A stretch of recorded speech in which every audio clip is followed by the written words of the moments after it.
స్థానాల్లో బీజేపీ, అదేవిధంగా ఇంకొక 3 స్థానాల్లో ఇతరులు గెలిచినట్టుగా తెలుస్తుంది. అయితే ఇబ్రహీంపట్నంలో ఏదైతే మున్సిపాలిటీ ఉందో ఆ మున్సిపాలిటీకి సంబంధించి 12వ వార్డులో, అదేవిధంగా 11వ వార్డు, 5వ వార్డులో 3 చోట్ల, అంటే అక్కడ 24 వార్డులు ఉన్నాయి. 24 వార్డుల్లో ఇప్పటికే 3 వార్డుల్లో బీఆర్ఎస్ పార్టీ గెలిచినట్టుగా సమాచారం అందుతుంది. మరోవైపు చూసుకుంటే జోగిపేట మున్సిపాలిటీ 4వ వార్డులో తిరుమల కల్పన గౌడ్ గెలిచారు. అదేవిధంగా యాదగిరిగుట్ట మున్సిపాలిటీ 1వ వార్డులో బీజేపీ అభ్యర్థి విజయం సాధించిన పరిస్థితి ఉందని చెప్పుకోవచ్చు. 90 ఓట్లతో అక్కడ బీజేపీ అభ్యర్థి గెలిచిన పరిస్థితి ఉందని చెప్పుకోవచ్చు.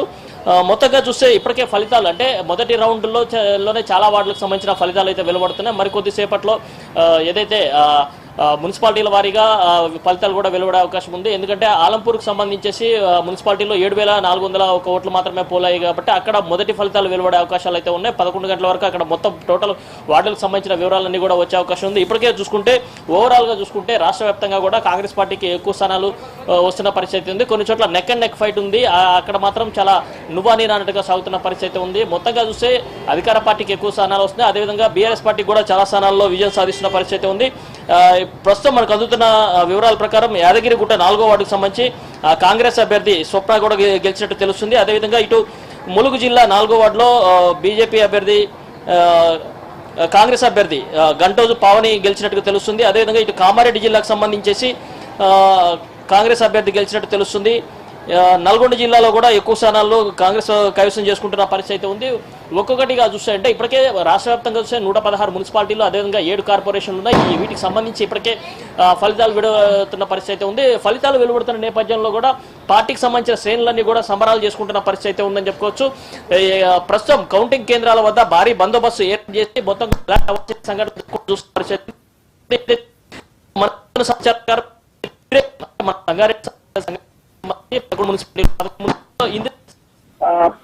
పదిహేను వార్డుకు సంబంధించి కాంగ్రెస్ అభ్యర్థి గెలవడం జరిగింది. సరితానే నేపథ్యంలో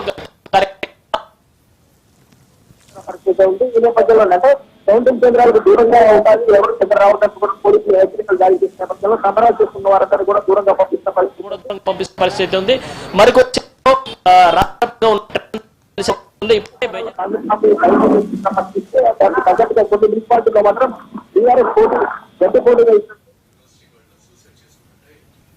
కూడా గెలుస్తున్న పరిస్థితి ఉంది. మరోవైపు కూడా ఇప్పటికీ తన ఖాతా తెరవడం జరిగితే కొన్ని వార్డుల్లో ఇప్పటికే బీజేపీ విజయం సాధించడం జరిగింది. మనకు వస్తున్న సమాచారం ప్రకారం ఇప్పటివరకు 6 వార్డుల్లో బీజేపీ పార్టీ కూడా గెలిచినట్టుగా సమాచారం వస్తుంది.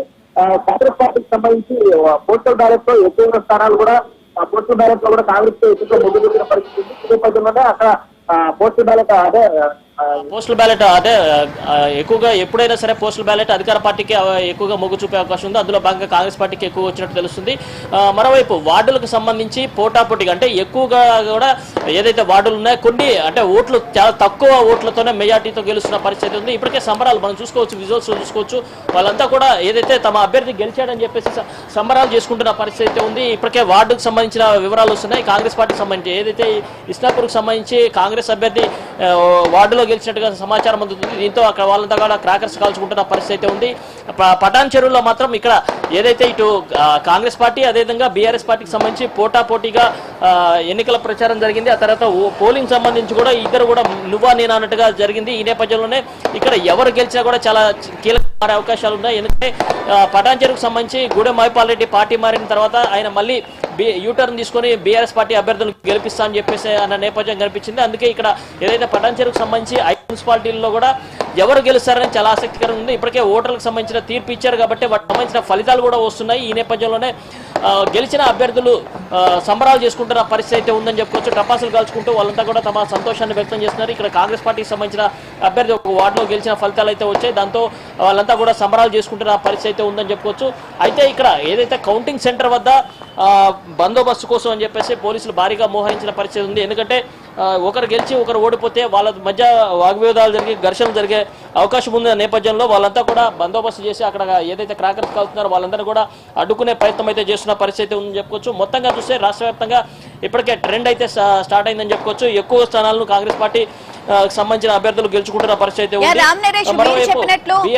చాలా మున్సిపాలిటీల్లో పోటీ అయితే ఇస్తున్న పరిస్థితి. రామ్ నరేష్ మీరు చెప్పినట్లు కాంగ్రెస్ అధిక స్థానాల్లో లీడ్ లో ఉన్నప్పటికీ కూడా కానీ చాలా టఫ్ ఫైట్ నడుస్తున్నట్టు అనిపిస్తుంది. ఎందుకంటే బీఆర్ఎస్ కూడా చాలా చోట్ల విజయం సాధిస్తున్న నేపథ్యం కూడా మనం చూస్తున్నాం. అలాగే బీజేపీ కూడా కొన్ని స్థానాల్లో ఇప్పటికే విజయం సాధించింది అని చెప్పి కూడా మనకి ట్రెండ్ అయితే వస్తుంది. కానీ అధికంగా లీడ్ లో ఉంది మాత్రం కాంగ్రెసే కదా. అంటే ఇప్పటివరకు అయితే లీడ్ అయితే కాంగ్రెస్ పార్టీకి ఎక్కువగా లీడ్ కనిపిస్తుంది. కాకపోతే చాలా చోట్ల నెక్ అండ్ నెక్ ఫైట్ అయితే జరిగిందని చెప్పుకోవచ్చు. కొన్ని మున్సిపాలిటీల్లో మాత్రం త్రిముఖ పోరు జరిగింది.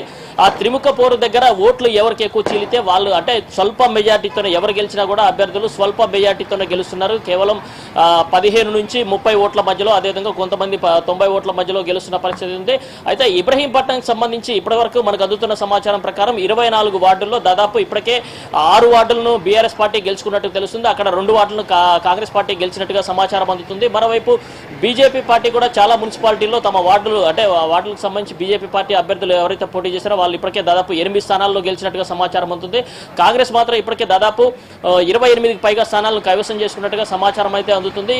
చాలా చోట్ల ఇప్పటికే ఫలితాలు ఒక్కొక్కటిగా బయటకు వస్తున్న నేపథ్యంలో అంటే మొదటి రౌండ్లో చాలా చోట్ల ఫలితాలు వెలువడుతున్న నేపథ్యంలో అధికార పార్టీకి సంబంధించిన అభ్యర్థులు ఎక్కువ శాతం మెజార్టీలో ఉన్నట్టుగా గెలుస్తుంది. అయితే ఈ మెజార్టీ అంటే సెకండ్ రౌండ్ లో మెజార్టీ ఉంటుందా లేకపోతే అక్కడతో ఆగిపోతుందా చూడాల్సిన పరిస్థితి ఉంది. చాలా చోట్ల అంటే సైలెంట్ ఓటింగ్ అనేది ఎవరి వైపు మొగ్గు చూపారనేది చాలా కీలకంగా మారింది. మరొక half an hour or 1 hour లో చాలా చోట్ల ఫలితాలు వెలువడే అవకాశాలు అయితే ఉన్నాయి. ఈ నేపథ్యంలోనే ఇటు చాలా చోట్ల ఎవరైతే అభ్యర్థులు తమ పార్టీకి సంబంధించిన అభ్యర్థులు గెలిచారో వాళ్ళ దగ్గర మాత్రం సంబరాలు చేసుకుంటున్నారు. ప్రస్తుతం ఏదైతే ఇప్పుడు మనం విజువల్స్ లో చూసుకుంటే ఇక్కడ చాలా చోట్ల కూడా కార్యకర్తలు అంటే కౌంటింగ్ సెంటర్ దగ్గరికి వచ్చేసి సంబరాలు చేసుకుంటున్న పరిస్థితి. ఎందుకంటే ఫలితాలు వెలువడుతున్న నేపథ్యంలో వాళ్ళంతా కూడా సంబరాలు చేసుకుంటున్న పరిస్థితి అయితే ఉందని చెప్పొచ్చు.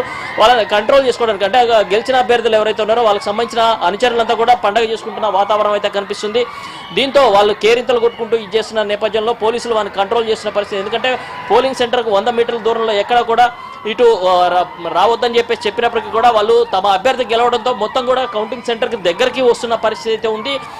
ఒకవేళ అంటే ఇటు గెలిచిన అభ్యర్థికి సంబంధించిన వాళ్ళు కానీ ఇటు ఓడిపోయిన అభ్యర్థికి సంబంధించిన మధ్య మాటల యుద్ధం జరిగితే మాత్రం అది ఘర్షణకు జరిగే అవకాశం ఉంది. ఎందుకంటే మన పోలింగ్ సందర్భంగా కొంత ఇబ్బందికరమైన పరిస్థితి ఉంది. ఈ నేపథ్యంలోనే అలాంటి పరిస్థితి తలెత్తకుండా ఉండాలని చెప్పేసి పోలీసులు ముందస్తు జాగ్రత్త చర్యలు అయితే తీసుకుంటున్న పరిస్థితి ఉంది. ఇక్కడ ఏదైతే ఇస్నాపూర్కి సంబంధించి కాంగ్రెస్ అభ్యర్థి గెలిచారో దాంతో వాళ్ళంతా కూడా సంబరాలు చేసుకుంటున్న పరిస్థితి ఉందని చెప్పుకోవచ్చు. బూనా అలాగే రామ్ నరేష్ అన్ని పార్టీల అభ్యర్థులు ఓటర్లకైతే డబ్బు ప్రవాహాన్ని నీళ్ళలా ముఖ్యంగా చూసుకుంటే నీళ్ళలా ఖర్చు పెట్టినట్లే అనిపిస్తుంది. సో కానీ మీరు చెప్పినట్లు సైలెంట్ ఓటింగ్ అనేది ఎటు పడింది, ఇటు ప్రభుత్వానికి అనుకూలంగా పడిందా ప్రతికూలంగా పడిందా అనేది ఇక్కడ పెద్ద టాస్క్ లాగా కనిపిస్తుంది కదా. బూనా అంటే ఇక్కడ పోలింగ్ అనేది చాలా సైలెంట్ గా జరిగింది. తాయిలాలు ఎంత ఇచ్చినప్పటికీ కూడా అంటే ఒక్కొక్క ఓటుకి దాదాపు 1000 నుంచి 2500, కొన్ని చోట్ల 5000, కొన్ని చోట్ల 10,000, కొన్ని చోట్ల మాత్రం 50,000 వరకు ఇచ్చారు. అదేవిధంగా వెండి నాణ్యాలు పంపిణీ చేశారు. అదేవిధంగా వెండి కడియాలు పంపిణీ చేశారు. అదేవిధంగా ఇటు బంగారానికి సంబంధించిన రింగులు కూడా పంపిణీ చేశారు. అయినప్పటికీ కూడా ఓటర్ మాత్రం తీసుకునే తాయిలాలు తీసుకున్నారు కానీ తాము ఎవరికి ఓటు వేయాలనుకున్నారో వాళ్ళకి మాత్రమే ఓటు వేశారు. దీంతో ఫలితాలు ఇప్పుడు వరకు అందుతున్న ఫలితాలు మాత్రం చాలా టఫ్ ఫైట్ గా వస్తున్న ఫలితాలు అయితే వస్తున్నాయి. ఏకపక్షంగా సాగుతాయనుకున్న ఎలక్షన్స్ మాత్రం చాలా టఫ్ గా జరుగుతున్న పరిస్థితి ఉంది. అధికార పార్టీ వైపు మొగ్గు చూపుతారని చెప్పేసి జనం భావించారు. అయినప్పటికీ కూడా బీఆర్ఎస్ పార్టీకి సంబంధించి టఫ్ ఫైట్ అయితే ఇస్తున్న పరిస్థితి ఉంది. ఇప్పటివరకు చాలా మున్సిపాలిటీల్లో కాంగ్రెస్ వార్డుల్లో కాంగ్రెస్ గెలిచిన పరిస్థితి ఉంది. ఈ నేపథ్యంలో బీఆర్ఎస్ కూడా చాలా చోట్ల ఇప్పటికే అందుతున్న రిజల్ట్స్ ప్రకారం చాలా చోట్ల విజయం సాధిస్తుంది. అదేవిధంగా బీజేపీ కూడా కొన్ని మున్సిపాలిటీల్లో టఫ్ ఫైట్ అయితే ఇస్తున్న పరిస్థితి ఉంది. ఈ నేపథ్యంలోనే మరికొద్ది సేపట్లో ప్రజలు ఎటువైపు మొగ్గు చూపారు అంటే సైలెంట్ ఓటింగ్ అనేది ఎవరి వైపు అంటే ప్రతిపక్షం చూపించారా లేకపోతే అధికార పక్షానికి చూపించారా చూడాల్సిన పరిస్థితి ఉంది. కొన్ని చోట్ల ఏదైతే బీఆర్ఎస్ పార్టీకి సంబంధించిన అభ్యర్థులు గెలిచారో అక్కడంతా కూడా సైలెంట్ ఓటింగ్ బాగా పనిచేస్తుందని చెప్పొచ్చు. ఆ ఓటింగ్ ఇప్పుడు బీఆర్ఎస్ పార్టీ గెలుపుకు సంబంధించి అలాగే రామ్ నరేష్ మెదక్కి సంబంధించి బీఆర్ఎస్ చాలా ప్రతిష్టాత్మకంగా తీసుకుంది. అక్కడ ఎట్లా అయినా సరే గెలిచి తీరాలన్న ధీమాతో ఉన్నట్లుంది కదా బీఆర్ఎస్. కొన్ని మున్సిపాలిటీలు మాత్రం ప్రత్యేకంగా బీఆర్ఎస్ పార్టీ ఫోకస్ చేసిన పరిస్థితి ఉంది. ఆ మున్సిపాలిటీలో మాత్రం ఎటు పరిస్థితుల్లో చేసుకోవాలని ఒక సైలెంట్ వ్యూహాలు అమలు చేసింది. అందులో భాగంగా ఇటు ఇబ్రహీంపట్నం ఇటు పటాన్ సంబంధించి కానీ చాలా కీలకంగా అవకాశాలు ఉన్నాయి. ఇక్కడ ఎవరు గెలిచారనేది చాలా కీలకంగా ఉంది. ఇప్పటికే బీఆర్ఎస్ పార్టీ దాదాపు వాళ్ళు 50% మున్సిపాలిటీలు వస్తాయని చెప్పేసి చెప్తున్న పరిస్థితి అయితే ఉంది. ఈ నేపథ్యంలో సైలెంట్ ఓటింగ్ మాకు అనుకూలంగా ఉంటుంది, మినిమం 35 నుంచి 40 వరకు మేము సాధిస్తామంటూ కూడా వాళ్ళు చెప్తున్న పరిస్థితి. అయితే ఇక్కడ చాలా కీలక పరిణామం, గెలిచిన అభ్యర్థులను కాపాడుకోవడం కూడా చాలా ఇంపార్టెంట్ ఉంటుంది. అందుకే ఇప్పటికే క్యాంప్ రాజకీయాలు స్టార్ట్ అయ్యాయని చెప్పుకోవచ్చు. ఎందుకంటే ఇక్కడ గెలిచిన అభ్యర్థులు గోడ దూకే అవకాశాలు ఉన్నాయి కాబట్టి వాళ్ళ ఇప్పటికే చాలా చోట్ల చాలా మున్సిపాలిటీలకు సంబంధించి ఎవరైతే పోటీ చేశారో ఆ పోటీ చేసిన అభ్యర్థులందరినీ కూడా క్యాంపులకు తరలిస్తున్న పరిస్థితి ఉంది. ఎందుకంటే మున్సిపాలిటీలు కైవసం చేసుకోవడంలో ఒక అభ్యర్థి గోడ దూకినా కూడా ఫలితాలు తారుమారే అవకాశాలు ఉన్నాయి కాబట్టి క్యాంప్ రాజకీయాలు అయితే ప్రారంభమయ్యాయని చెప్పుకోవచ్చు. ఒకవైపు ఇప్పటివరకు ఓటర్లకు తాయిలాలు ఇచ్చారు, వాళ్ళు తీర్పు ఇచ్చేశారు, ఆ తీర్పుకు సంబంధించిన ఫలితాలు కూడా వెలువడుతున్న పరిస్థితి ఉంది. వచ్చిన ఫలితాల్లో మళ్ళీ ఇక్కడ అభ్యర్థులు గోడ దూకకుండా ఉండడం కోసం క్యాంపు రాజకీయాలు కూడా ప్రారంభమయ్యాయి. ఇప్పటికే చాలా చోట్ల కాంగ్రెస్ పార్టీకి సంబంధించిన వాళ్ళు గెలిచారు, అదేవిధంగా బీఆర్ఎస్ పార్టీ కూడా చాలా స్థానాల్లో గెలుచుకుంది, అదేవిధంగా బీజేపీ కూడా ఎక్కువగా పట్టు స్థానాలు ఏవైతున్నాయో వాటన్నిటి కూడా గెలుచుకుంటున్న పరిస్థితి. మనం ప్రస్తుతం విజువల్స్ చూసుకోవచ్చు. ఇక్కడ ఇంద్రేషన్ దగ్గర ఇస్నాపూర్ దగ్గర కౌంటింగ్ కేంద్రం పెద్ద సంఖ్యలో కార్యకర్తలంతా గుమ్మిగూడుతున్న పరిస్థితి ఉంది. రిజల్ట్స్ వస్తున్న సందర్భంగా వాళ్ళు కూడా సంబరాలు చేసుకుంటూ కౌంటింగ్ సెంటర్ దగ్గరికి వచ్చేయడంతో కొంత పరిస్థితి అదుపు తప్పే పరిస్థితి కనిపిస్తుంది. పోలీసులు వారిని కంట్రోల్ చేయడానికి అక్కడికి వెళ్లి వారందరూ కూడా పంపిస్తున్న పరిస్థితులు చూసుకోవచ్చు. మొత్తంగా చూస్తే రాష్ట్ర వ్యాప్తంగా ట్రెండ్స్ సాగుతా చెప్పొచ్చు. ఇప్పుడు అందుతున్న అధికార పార్టీకి బీఆర్ఎస్ పార్టీ గట్టి పోటీ ఇచ్చిన ఫలితాలు గట్టిగా వచ్చినప్పటికీ